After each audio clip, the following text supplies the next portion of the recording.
হাই everyone, আজি হৈছে 15 ফেব্ৰুৱাৰী, শিৱৰাত্ৰি। সেইকাৰণে ৰাতিপুৱাই আমি ওলালোঁ আমাৰ কেম্পাছতে থকা মন্দিৰলৈ। তাত গৈ আমি তিনিওৱে পূজা কৰি ল'লোঁ।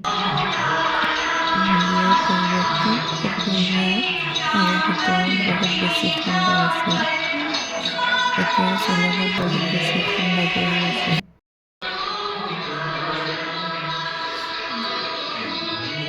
মন্দিৰৰ পৰা অহাৰ পাছত আজি আমি লগৰে 4-5টা ফেমিলি মিলি ওলালোঁ অকণমান ফুৰি আহোঁগৈ বুলি চেৰাপুঞ্জীৰ ফালে।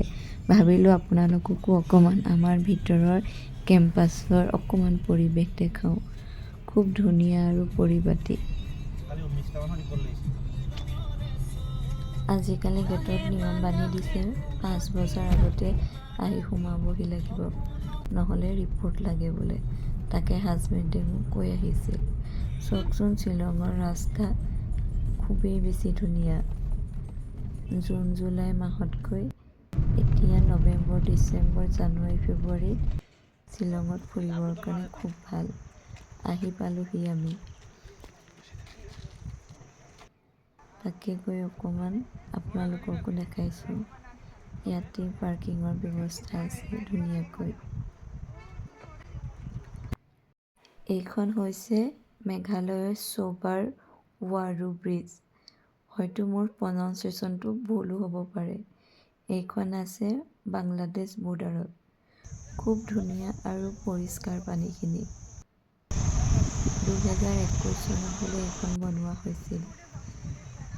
আমিও তাতে গৈ অকণমান ফটো, অকণমান ভিডিঅ' বনাই ল'লোঁ। খুব ধুনীয়াকৈ নাও তাত ৰখা আছিল।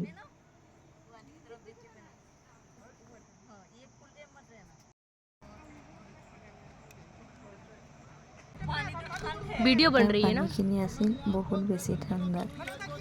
গৰম দিনত হয়তো তাত গা ধুবলৈ ভাল হ'ব। আমি থাকোঁতেও তাত বহুত মানুহে গা ধুই আছিল। আমি লগত কাপোৰ নিনিয়াৰ বাবে আমি তাত গা ধুব পৰা নাছিলোঁ। কোনোবা গ'লে তালৈ কাপোৰ লৈ গ'লে গা ধুব পাৰিব। তাত তেনেকুৱা ব্যৱস্থাও খুব ভালকৈ কৰা আছে।